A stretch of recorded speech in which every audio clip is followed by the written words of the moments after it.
Welcome to Construct Innovate webinar series on digital construction technologies. My name is Magda Hajdukiewicz. I'm a co-director of Construct Innovate, Ireland's National Research Centre for Construction Technology and Innovation. And today's topic of the webinar is digital buildings and communities. We have planned two fantastic presentations for today. The first one by Dr. Ruth Kerrigan from Integrated Environmental Solutions, and Ruth will be speaking about performance digital twins for buildings and communities on the example of University of Glasgow case study. And our second presentation is on the use of citizen science and low-cost sensors to supplement verification of national air quality models. And the speaker is Dermot Burke from the Environmental Protection Agency. We're going to start with the presentations and that will follow on with short Q&A at the end. So if you have any questions, please type them in at the bottom of your screen in the Q&A box and we'll come back to them at the end of the presentations. So without further ado, I'm going to ask Ruth to share her slides and start her presentation. Thanks, Ruth. Thanks, Magdalena.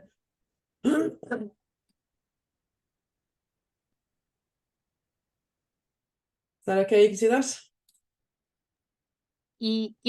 Yes, we can see it. Okay, hi everybody. As Magdalena said, my name is Ruth Kerrigan. I work for Integrated Environmental Solutions, IES. Some of you may have heard of us. We're a software company headquartered in Glasgow, and we have a Dublin office as well.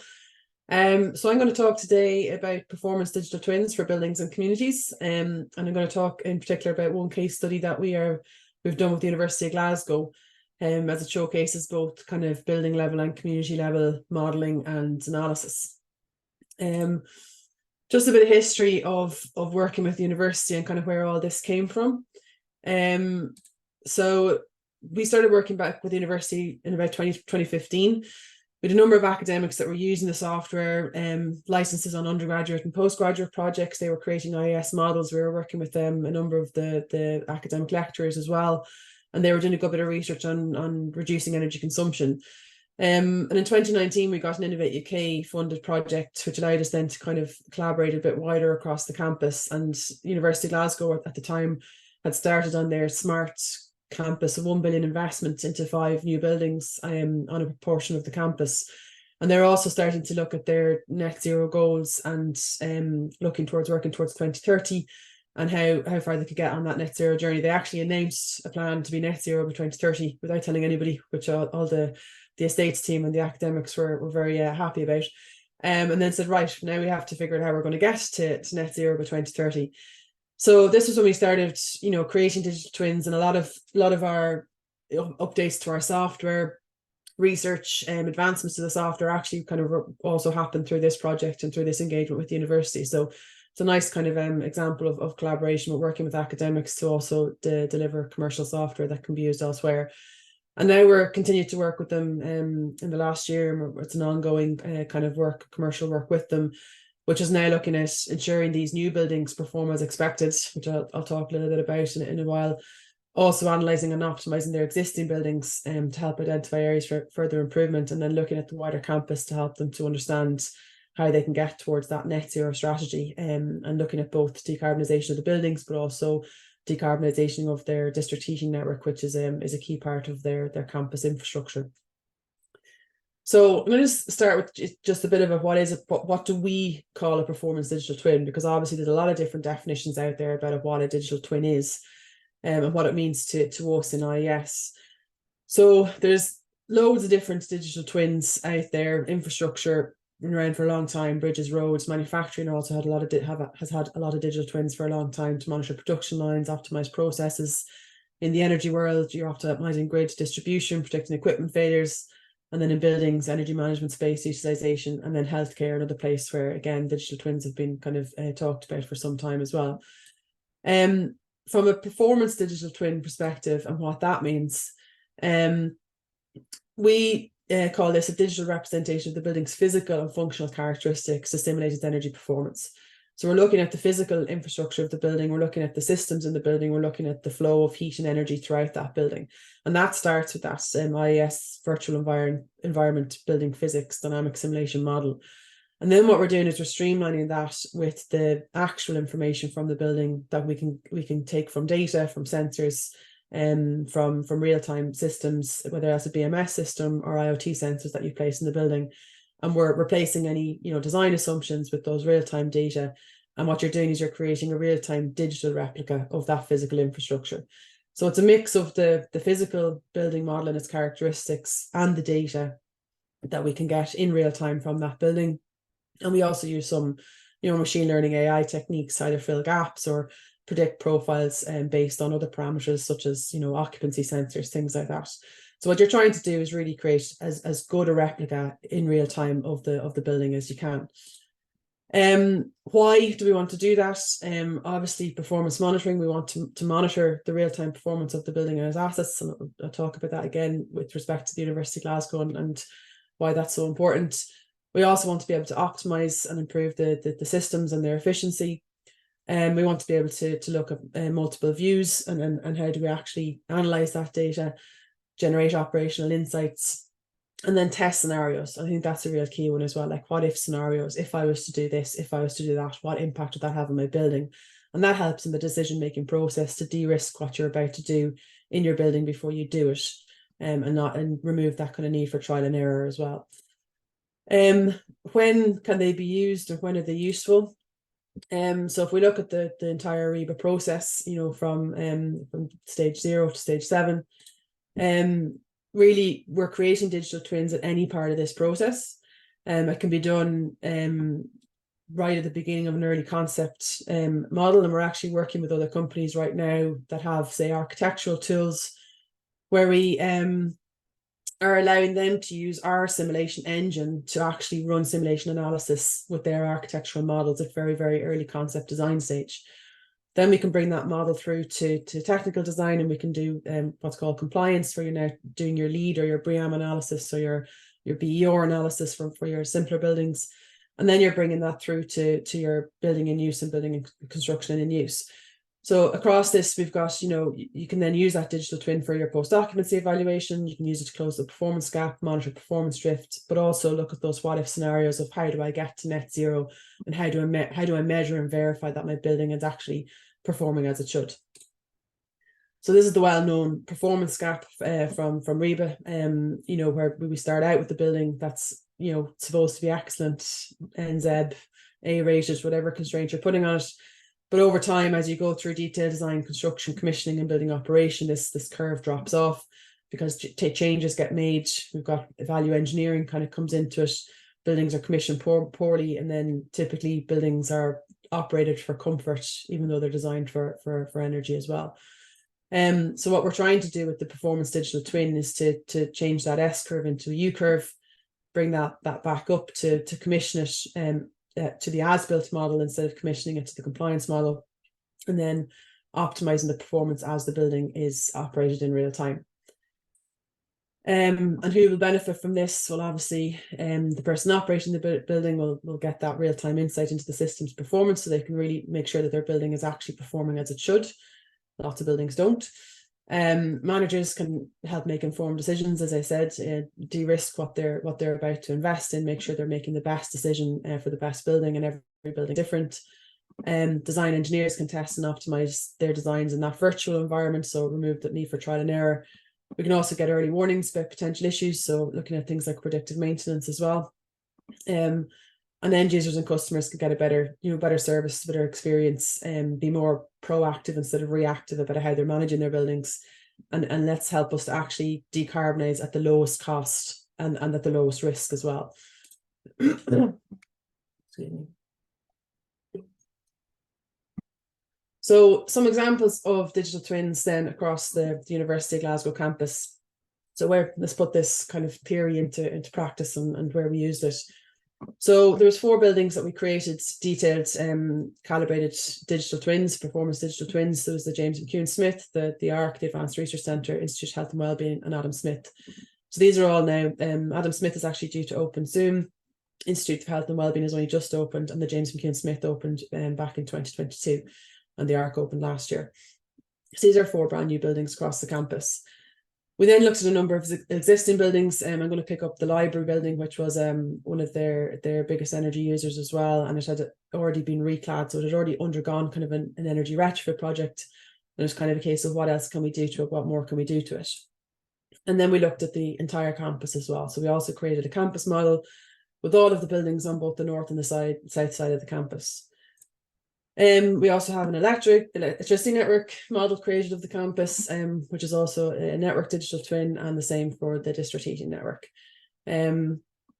So the benefits of this. So the first thing, I guess, I'll pick up the JMS. I've only got half an hour, so I can't go into everything in too much detail. So I'm just going to give a few kind of examples and snapshots of some of the things we did with these buildings across the campus. But if we pick up the JMS, the original compliance model, when we compared it to the utility bills for the first year of operation, obviously we've got this huge performance gap.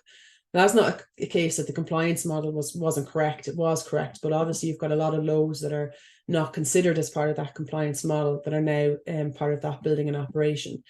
And there's a lack of education as well from the industry side. So the estates team that were using these compliance models, we're using that as a target for their operational energy use.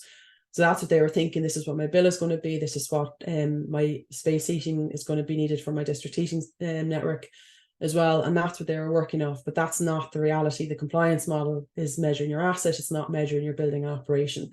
So first of all, getting them to understand this, that, you know, there's an awful lot of other loads that we have to account for and understand how this building's performing, and to make sure that it's performing as it should and as best as it should. They also had a brand new Distech BMS system, which is supposed to be this open protocol, open access BMS that they can get all this data from.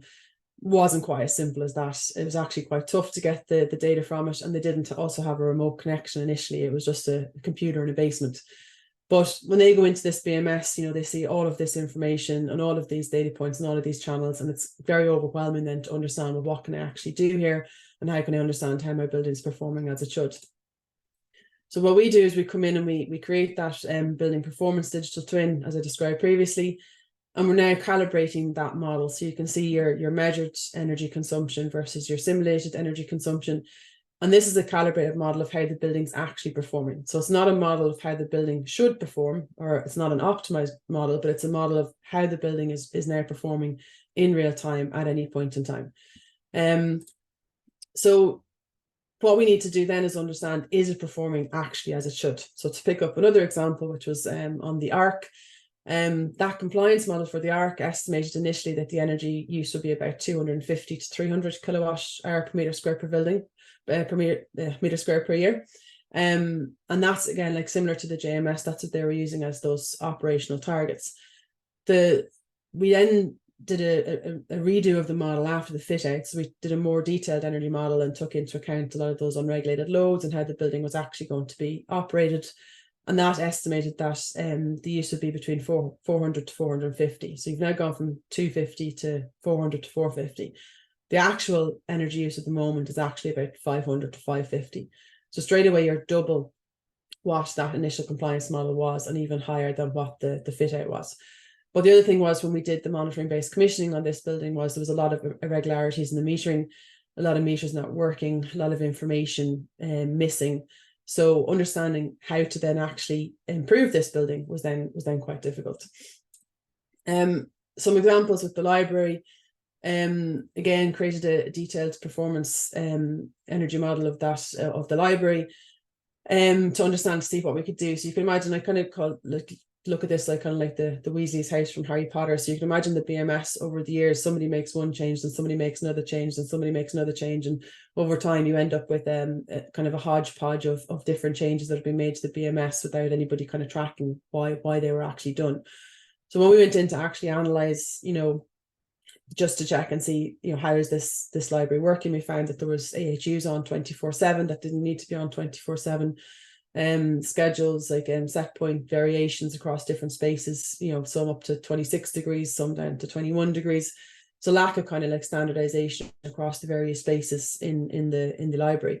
So we came up with about 7 different energy conservation measures that we could look at, and we applied these to the library to see, you know, what impact would that have.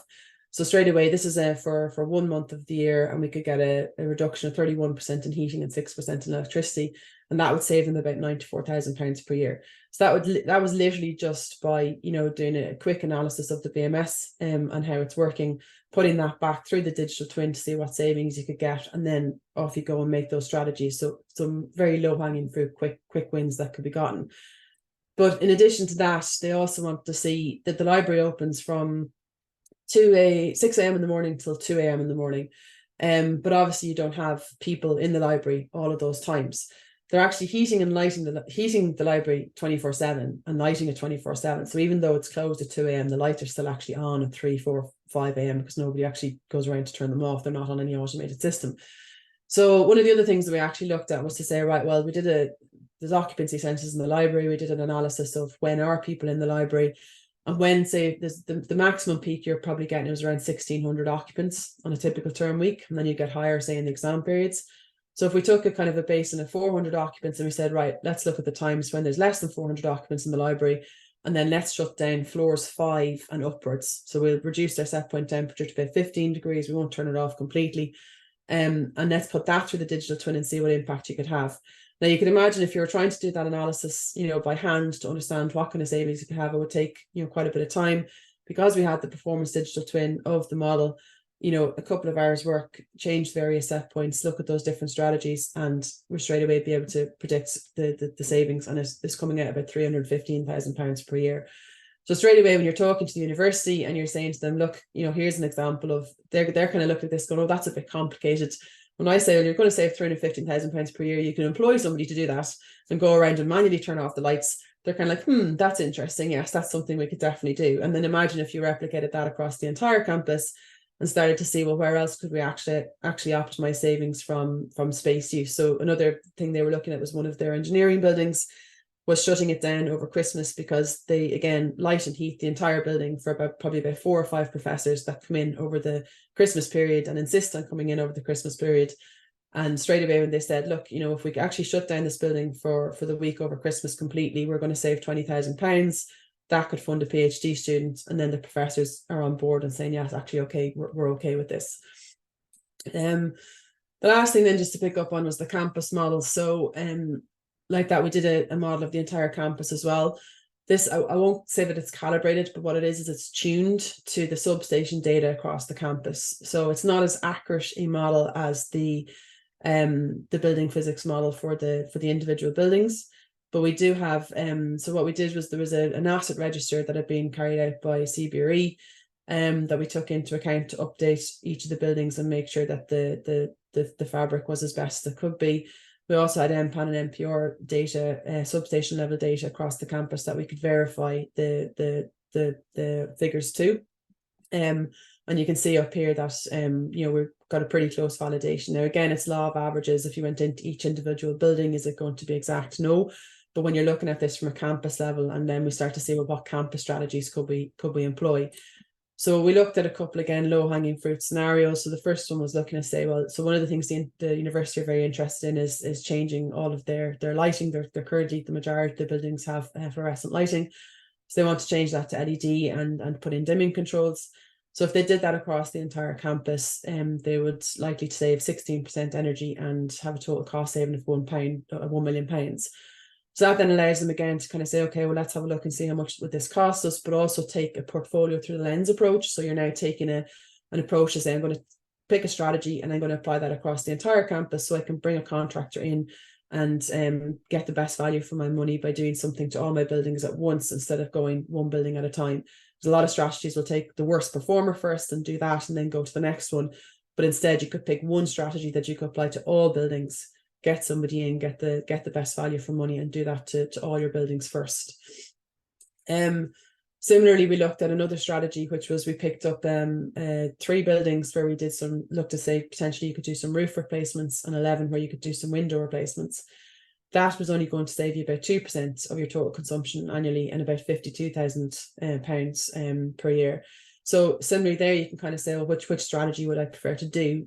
This retrofit scenario is probably going to be a lot more disruptive to the building occupants than say the lighting project, and I'm going to save more money with my lighting project. So taking the campus modeling approach and that portfolio to the lens approach, you can now start to say what's going to be my best strategy for my campus, and how do I de-risk my investments and do the best thing that will work from a cost saving perspective and an energy or a carbon emissions perspective as well. And the last thing just to pick up on was the district heating analysis. So we had that. So obviously the energy centre and the district heating centre is a key thing for the campus. They've invested a lot in this over the years, so they don't want to just take an approach of let's electrify everything, let's move to heat pumps. They obviously have this in place, but what they did want to look at was, could they move to heat pumps in the energy centre itself? So could they move to a low temperature heating network? So a couple of questions that they asked us. So when all buildings come online in the morning, it results in a drop in the network temperature. So is it possible to meet the required heating load by shifting some of the building equipment schedule? So we looked into that, and essentially the answer was no, because the peak heating load was less than the district heating network plant capacity.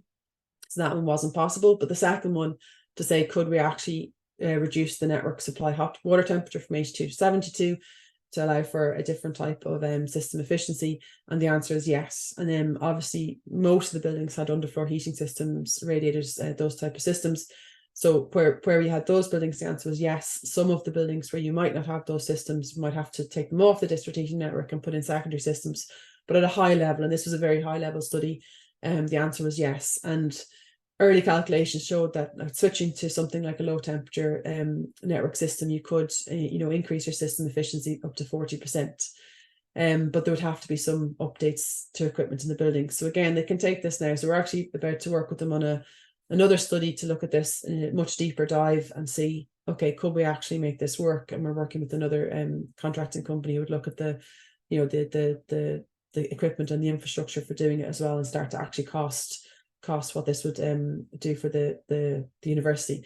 This would be a big one for them on their net zero journey, because obviously if they can decarbonize their district heating network, that would add a lot towards decarbonizing the entire campus.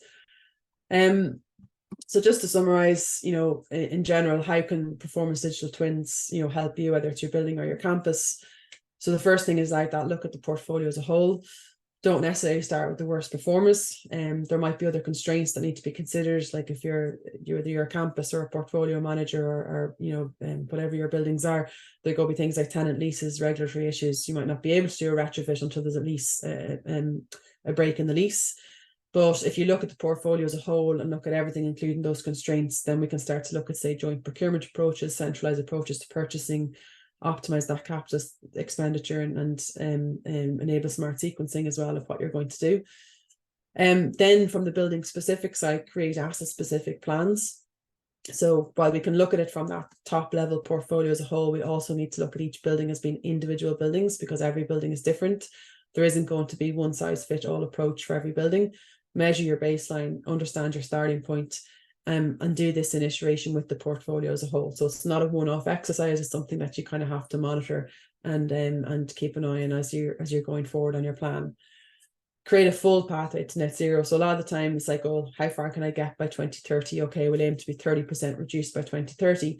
But actually, if you create that full pathway to net zero, and even if it's going to take you up to 2040, 2050, understanding what that whole pathway is, and then going back to the smart sequencing approach and centralized purchasing approach, that will actually allow you to be cheaper in the long run.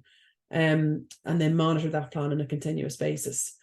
And then lastly, so enable net zero decision making. So this is, I think, key to all of it, is reporting upwards on what those capital cost expenditure is going to be. So like going back to the library example, we can go to the guys in the university and we can say, well, we think you should do this, but being able to turn to them and say that's going to save you £300,000, suddenly the guy at the top who's paying the bill is now sitting up and paying attention. So how you actually communicate upwards on what your capital cost would be, but what the impact on the operating cost would be as well, will kind of help make the case for putting in place that plan to get to net zero.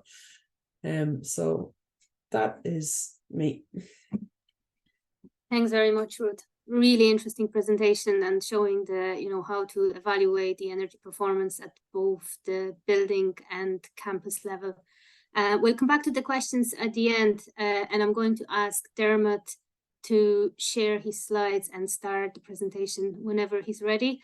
And for our audience, if you have any questions for Ruth or Dermot, please type them in the Q&A box at the bottom. Thanks, Dermot. No problem at all, Magdalena. Thanks a million. Sorry for being a little late there. I just find my presentation. Here we go. Share and go up to the beginning.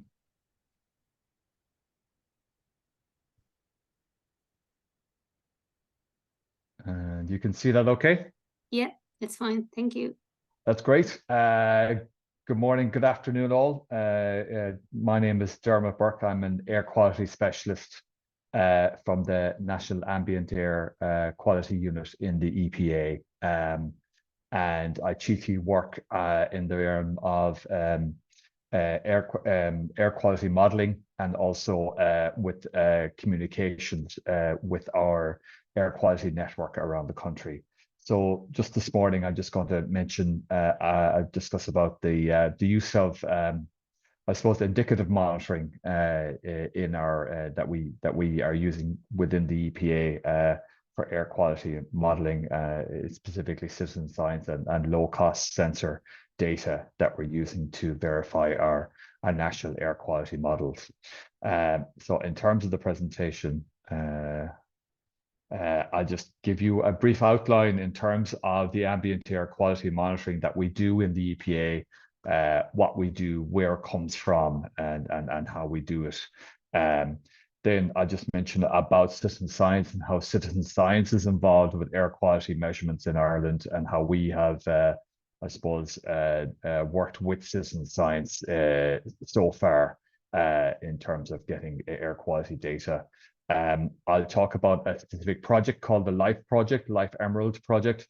And in that we have used low-cost sensors as part of that project as well. And then I'll just give a very brief outline then in terms of how we use the data for our models, and actually in terms of as well, I'll just give you a little brief outline as to what we are producing in terms of air quality models and air quality model outputs that this data has helped us verify.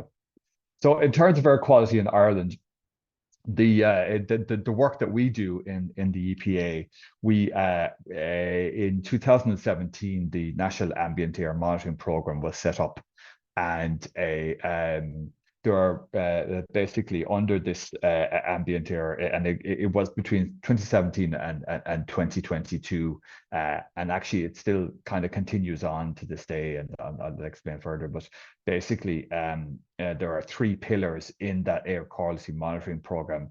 The first was to expand our air quality network within Ireland. So in 2017, we had a total of 35 stations around the country, and it was quite a sparse network. By the end of 2022, well, stroke 2023, the end of this year, we will have 116 stations. We currently have, I think, 115 stations that are up on our network and that are live. And these are, I suppose, up-to-date, high-tech air quality monitoring equipment for, at 116 locations throughout Ireland. And it's actually quite a dense network. It's actually one of the most dense network for air quality monitoring per head of population in the European countries. So we have a really good network now in Ireland, thanks to the expansion of our air quality network.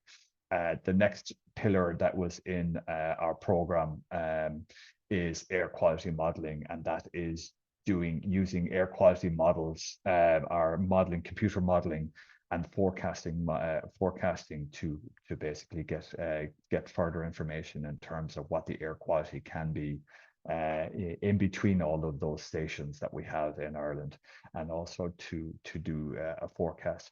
And the third element, or the third pillar of our monitoring program, is citizen science, and engaging with citizen science through programs such as the GLOBE program and the Clean Air Together project. And I'll explain a few of those further. But basically, it's to using the power of citizen science to help us get further data, but also to use that as tools as for awareness raising and advocacy and perhaps behavioral change as well. So in terms of what we do and why we do it, we do it because of the CAFE directive. This has nothing to do with coffee, but it is the Clean Air for Europe directive. And in that directive, it stipulates basically what we should be monitoring and what the EPA monitors for Ireland and what we report on for Ireland. The CAFE directive was transposed into Irish legislation through the Air Quality Standards Regulations. And there are a number of daughter directives as well, which are also transposed into our directive. But what our directives, the directive and our regulations require us to do is to monitor a number of air pollutants, namely PM10, PM2.5. So PM stands for particulate matter. That's the very fine air particles that are in the air. NO2 or nitrogen dioxide, SO2, sulfur dioxide, CO, which is carbon monoxide, and ozone, O3. And so they are kind of the main air pollutants. We also measure a number of other kind of metals and PAHs and a number of other chemicals in the air as well. But they're primarily the ones that we measure in Ireland on a constant basis. In terms of pollutant, air pollutant, problem pollutants in Ireland, as I mentioned, PM, PM10 and PM2.5. Basically, they are the very, very fine particles that are in the air, and the 10 and the 2.5 are micrometers, and they refer to basically the diameter of each of these particles. PM 2.5 is particularly problematic in Ireland. It's particularly problematic because it's basically a byproduct of combustion, and in particular solid fuel combustion. And it is the one that is particularly man-made. PM10 can be mainly more influenced by natural occurrences, natural fine particles such as sand and sea salt. But PM 2.5 is very much a byproduct of combustion. And you can see there that picture there is from the good old days back in Dublin. That's Merrion Square back in the 1980s, where it was quite regular to have smoggy days. And that was purely due to the burning of solid fuels in Dublin. And then they brought in the smoky coal ban, and it had an immediate effect in terms of clearing the air in Dublin. But that's particulate matter. The next one is nitrogen dioxide, NO2. So NO2 is generally a byproduct again of the combustion, but in petrol and diesel engines primarily is our main source in Ireland. We also obviously industry is another source of nitrogen and nitrogen oxides, but for ourselves in Ireland, NO2 is particularly prevalent in our cities and towns where we have really heavy trafficked roads and carriageways. The other main pollutant then is ozone, O3. And as we say, we have good ozone and bad ozone. The good ozone is up at the stratosphere, protecting us from the sun's radiation. The bad ozone is the stuff that's down at ground level. And that is actually, it's a naturally occurring. And it's actually a little bit of an inverse to PM, where PM and NO2 are produced mainly in our kind of urban areas. We are affected basically by human activity. Ozone is actually naturally occurring, occurs more in the countryside, where we have and also it can react as well to cause secondary air pollutants as well with ozone. So ozone affects our breathing and affects our respiratory and cardiovascular health as well. So ozone at high levels is not good for us at ground level. The other, I just mentioned one other pollutants that, even though we have no requirements to measure it at the moment through current legislation, to the current edition of the CAFE directive and our own legislation, the CAFE directive is currently being reassessed and recast and ammonia is being looked at, and in particularly with Ireland, our sources of ammonia are mainly due to agricultural activities, and that in itself is quite, it can be quite problematic depending on the time of year. So that's definitely one air pollutant of concern that we are having more and more of a look at. So in terms of how do we measure these pollutants, generally speaking, we use in the laboratory, we use a quite, I suppose, high-tech chemiluminescent monitors and equipment and laser-based equipment in order to monitor the air pollutants. We also measure on the field in at each of those locations. Primarily, those locations are those big green boxes you see at the side of the road with chimneys out of them.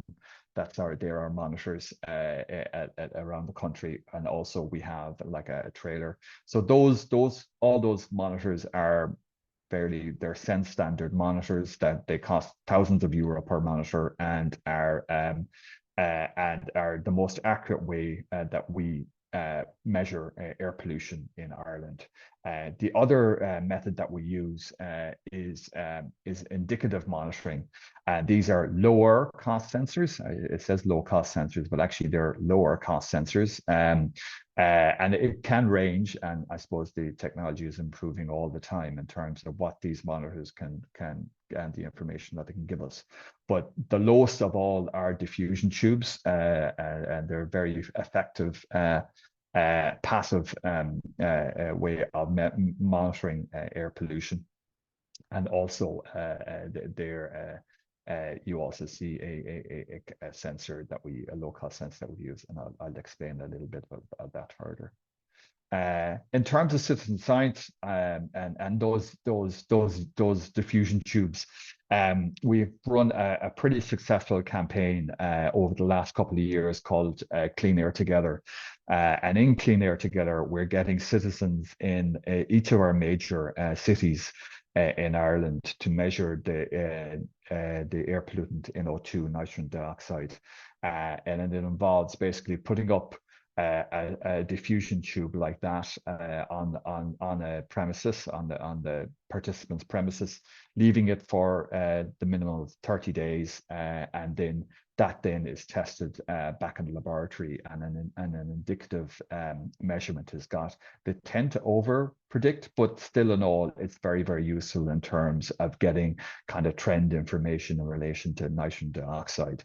But also we found it as it's a really great way of interacting with people and informing people of the issues of air pollution. And to date, we have had 3 campaigns. So we started in 2021, where we had in Dublin, where we had over 1,000 people from all over Dublin City area, from all the 4 Dublin local authority areas, and we got 1,000 valid tube results there for Dublin. And then we moved to Cork in 2022, where we got over 640 valid. And we have just finished up in Galway in October. We had our measurement campaign in Galway in October, and we had over about 340, 350 or so participants. Their tubes are currently being tested at the moment, and we'll know what number of valid results we'll have when and hopefully we plan to release the results of that in the new year as well. I suppose what that does is that gives us each day a data point, an indicative data point, lots of them for each of our towns and cities, or each of those cities. Next year, we plan to move to Limerick and then finally to Waterford, and then we'll assess where we stand with Clean Air Together. But it's definitely a really valuable tool that we have in the EPA in terms of finding that granular information in populated areas, but also getting across the air pollution issues. The other project which has been very, very successful in Ireland as well is at school level, and that is the GLOBE program. And the GLOBE program is a worldwide science and education program. And as part of that, we have We commissioned An Taisce, the environmental research unit in An Taisce, to operate the GLOBE program in Ireland. And primarily, the first edition of that GLOBE program is looking at that nitrogen dioxide measurement using nitrogen dioxide measurement tubes, up to, in recent years, over 150 schools, both national and primary schools throughout Ireland, have participated in it. And we have two measurement campaigns, one in springtime, one in autumn time, and the schools had followed through. And so we're getting more and more schools coming on every year. And what they do basically is they get 3 tubes and they put them up in various areas around their school, just to illustrate basically the influence of traffic and cars and I suppose and vehicles have on the NO2 levels around their school. Again, a really, really effective and really good way of getting across the message of air pollution. And also there's the kind of maps from March 2022 and October 2022, and to give an indication again where you have the busy areas where the tubes are. Again, you'll get higher values of NO2. But again, these are indicative values, but just to illustrate the nitrogen dioxide levels.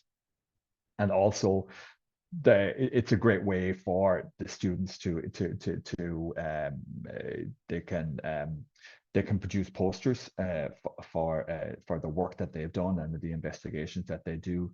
And this is an internet, because it's a worldwide science and education program. They can actually share the information with other schools in other countries as well. So a really, really good, valuable little program that's been operating successfully, and would encourage any school to join the program to do it. In terms of the low-cost sensors and our Life Emerald project, Life Emerald is a EU-funded. There's a life program that's funded by the EU, and any country and any project can apply for that. So we applied for it in 2019 and got successfully through the application process and started our project in January 2021. And what Life Emerald, the objective is to strengthen Ireland's air quality management to ensure effective implementation of the EU air quality directives. The main outputs of Life Emerald are a 3-day air quality forecast, and then next is the production of nowcast maps. So we have a forecast which tells us the air quality over a couple of days into the future. The nowcast maps tell the air quality as it stands on an hourly basis. And then another deliverable then is annual historical maps. So a historical meaning annual pollution mapped, average concentration maps for the whole of the country. And we will be able to submit these to Europe as well in terms of reporting as well if required. So they're the main kind of deliverables, and I'll tell you a little bit more about each one going forward.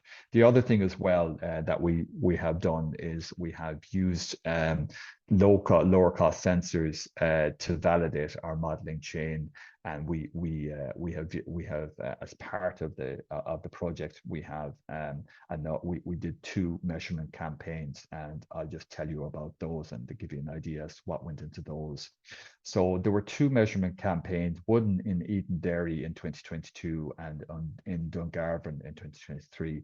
And basically our project partners, University College in Cork, they helped us set up a low-cost sensor network in Edenderry and in Dungarvan. We chose those as being kind of typical medium to small size towns in Ireland, and in particular we wanted to know and the networks measure PM, particulate matter, and what we wanted to know is kind of get a bit more granular information in terms of the variation of PM that are in these particular towns. And I suppose for Edenderry, we were interested in the fact that it's very much in a peat burning area, so very much a solid fuel burning area. So we wanted to see what way that might have affected PM levels in Edenderry, and also in Dungarvan.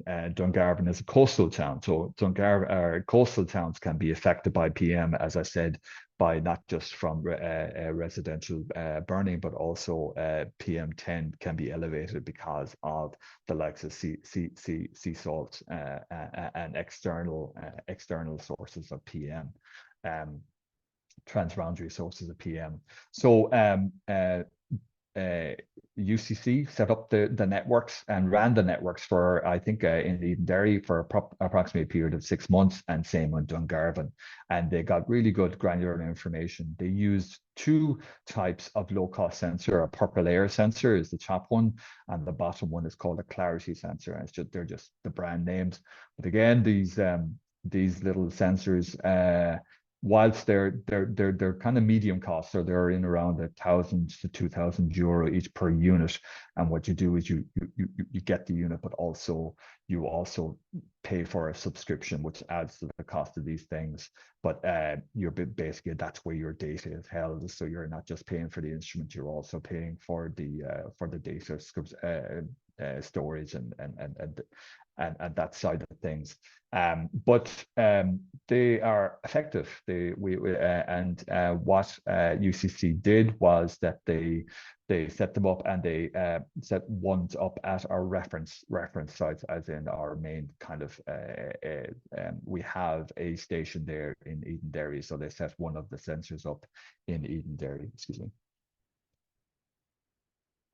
And they were able to, I suppose, verify they were able to effectively calibrate the sensor network to the most local station. And I know they have successfully done it in Cork City as well, where there is a low emission zone, and they have a number of sensors there in that low emission zone. So they effectively did the same thing for us. But what it's giving us is basically a better granular information in relation to the PM being generated, or PM 2.5 being generated in, and these ones just show in Dungarvan, in terms of initially we would have had background concentrations and concentrations of PM. And then with the low-cost sensor data, and again, even though it's indicative data, it does give us a fair idea in terms of, well, where in the town of Dungarvan is the most PM being generated, and generally speaking, and in terms of residential emission loadings and concentrations, this is kind of information that we would put into our air quality models, as being one of the inputs, and it would be of a higher grid. Whereas with this kind of more detailed information, we're able to get a more concise grid and more granular grid in terms of what kind of PM concentrations there are. So, and even though they are indicative measurements, it does give us a good indication as to what way the pollutants varies throughout the town. So then, in terms of how the other way that we have used this information, I suppose, is we have used it to generate an air quality forecast. This information, it's more to validate our model that we produce. Both our mapping models and our forecast model. So our current forecast model, the air quality forecast for Ireland, launched in just launched. It's just brand new. It just launched in November of this year, but it was actually trained on information from 2019 and verified with some of that citizen science and low cost sensor data. Information that we've got from the studies that I've mentioned. It's available on airquality.ie, and what we have, the forecast model itself is called OPAC-Pi, and what OPAC-Pi does is it's made up of two parts. It's made up of a machine learning model, a forecast machine learning model called OVL, which predicts the forecast at each station, each of those 116 points around the country. So it does a forecast for that, and then we use another model called RIO, which is a regional interpolation model, and that interpolates between each of those forecast stations. So between each station, so naturally enough, if you have quite a dense network, the interpolation will be a lot better. Whereas if we had a sparser network, our model quality wouldn't be as good. And our model actually has held up really well in comparison to those other models that are being produced in Europe as well, because of the dense network of our new network, our denser network. And basically what we get out of it is a forecast for today, tomorrow, and the day after tomorrow. And they're presented on our website. We also use the sensor data to do this validation, as I said. So we have a validation tool called DeltaPy, where we put in our forecast data and also the observation data. We can put in observation data, and basically we're able to see how well has our model performed against what was observed, and we can get quite granular information through DeltaPy and looking at using the citizen science information to give us an idea as to how we are going on with how our model and how to improve our model. Generally speaking, most of the comparisons that we do it against the SENS standard observed data, but we can use the citizen science and low-cost sensor data in specific areas as well if we have them, just to see how far we're going and just to see the trending that's involved. The other two components out of Live Emerald that I mentioned were the Nowcast maps. So this is basically, we're going from the situation on top where we have currently we have our map of Ireland with our all our stations, and gaps in between. What we'll effectively have is the bottom side, where we will have an interpolated map between each of our stations, and that will be updated on an hourly basis using that regional interpolation model, and that will be available on airquality.ie in by the end of March 2024. The other thing then is the annual pollutant maps, or historical maps, as referred to previously. We had done some previous modeling before, and these are in our latest air quality report for 2022. We show these national air PM 2.5 and NO2 maps for the country that were done in 2019. So this is a specific bit of work that was done for those years, for that year. But going forward, we will have our system, our current OPAC system, will be able to produce another system. We'll be using the information from our OPAC system to produce these annual maps, and what they will be available from June of 2024. And what they actually do as well is they show us Ireland, and in particular our cities, at very high resolution. So we're down at street level here, so we're able to go in at street level and see what are the annual averages are for our main pollutants of PM and nitrogen dioxide and ozone, and we'll also be able to use that citizen science and sensor data to see how well our model has been working as well. So all that really useful indicative information. It does have a real life application. It's not just a thing where we're just trying to get people. Obviously, it is really good in terms of awareness raising and making people and hopefully helping with behavioral change. But also, it's actually really good, useful information that we can use to change our models or to make our models better. To find out more about Ireland's air quality, you can go on to www.airquality.ie, and you can also go on to for further air quality information that we do, our air quality related information that we do in the EPA. You can go on to our EPA website, go into Environment and New, and there's an air section in that, and there's lots of information there. So if you have any further questions, just let me know. So